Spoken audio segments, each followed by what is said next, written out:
PT Forekopi Indonesia Tbk atau Forecoffee telah merealisasikan sebagian dana hasil penawaran umum perdana saham atau IPO.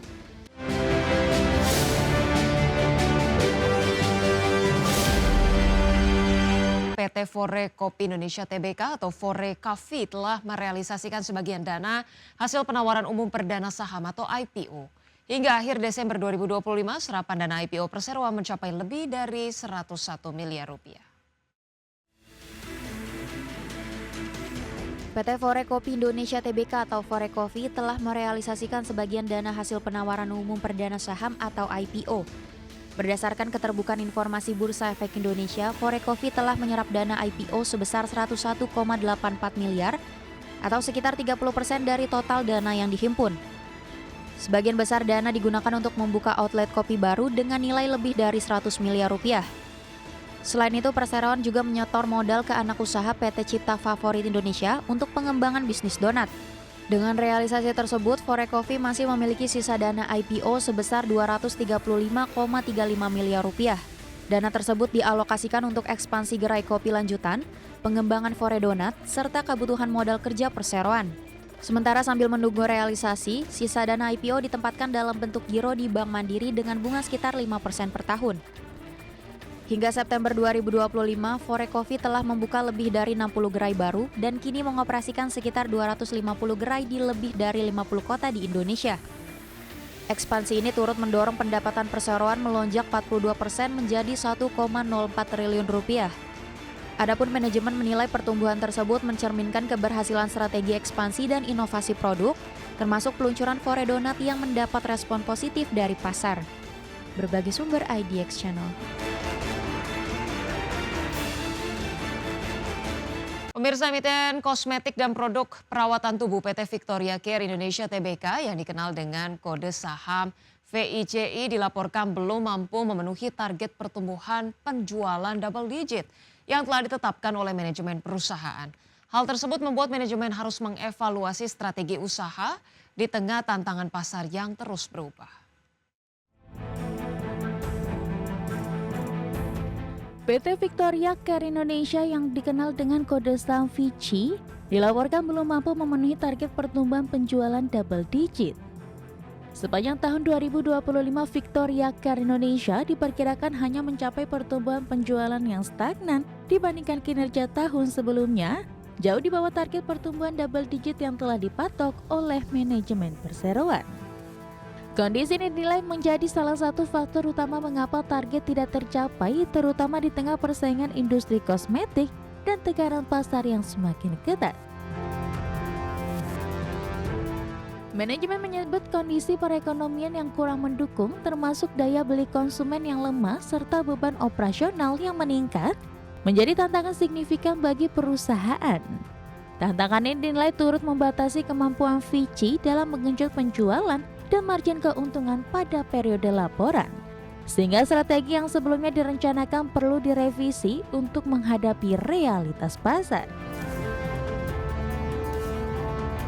Sebagai respon terhadap pencapaian yang kurang memuaskan, perseroan kini melakukan peninjauan kembali terhadap target kinerja yang telah disiapkan dan menunda sejumlah rencana ekspansi besar seperti pembangunan fasilitas pabrik baru.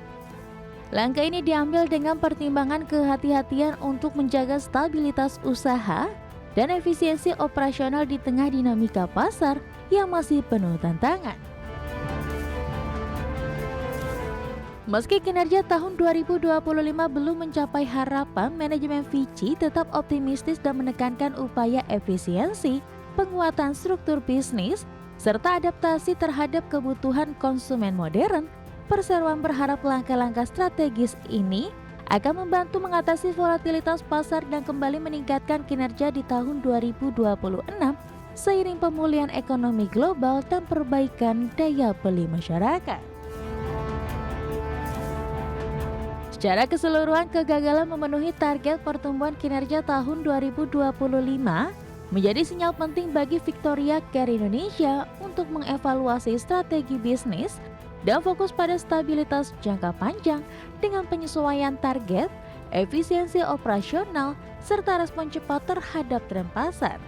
Perusahaan berharap dapat menata kembali pertumbuhan di tahun yang akan datang tetap relevan di industri kosmetik yang kompetitif dan dinamis. Berbagai sumber, IDX Channel.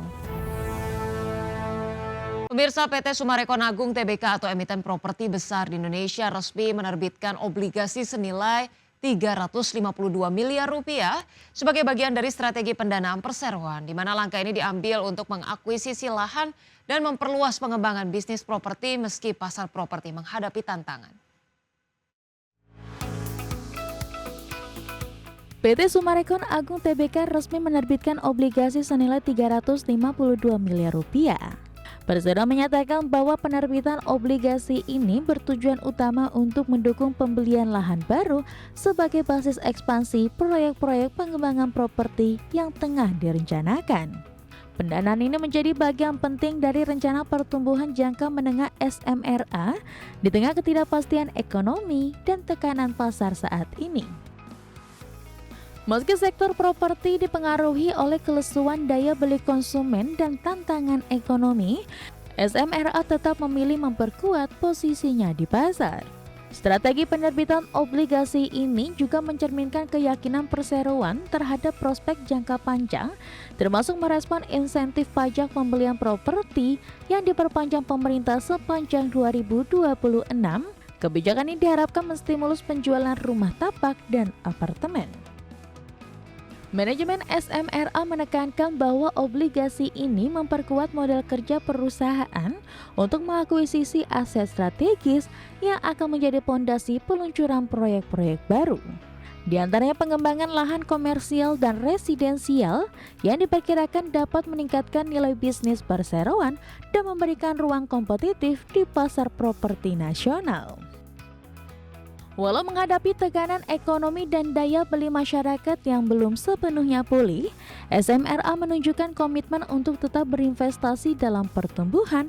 Keputusan menerbitkan obligasi ini memberi sinyal bahwa perusahaan percaya pada pemulihan industri properti dan mampu memanfaatkan peluang kebijakan pemerintah serta permintaan pasar yang potensial di masa depan.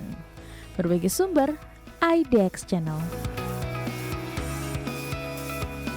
Ya baik pemirsa, kita akan melihat bagaimana sejauh ini IHSG bergerak. Kita akan laporkan ataupun sampaikan IHSG pada penutupan perdagangan sesi 1 hari ini pemirsa pada tanggal 15 Januari. Terpantau IHSG menguat 0,16% atau menguat 14 poin ke 9.046,8.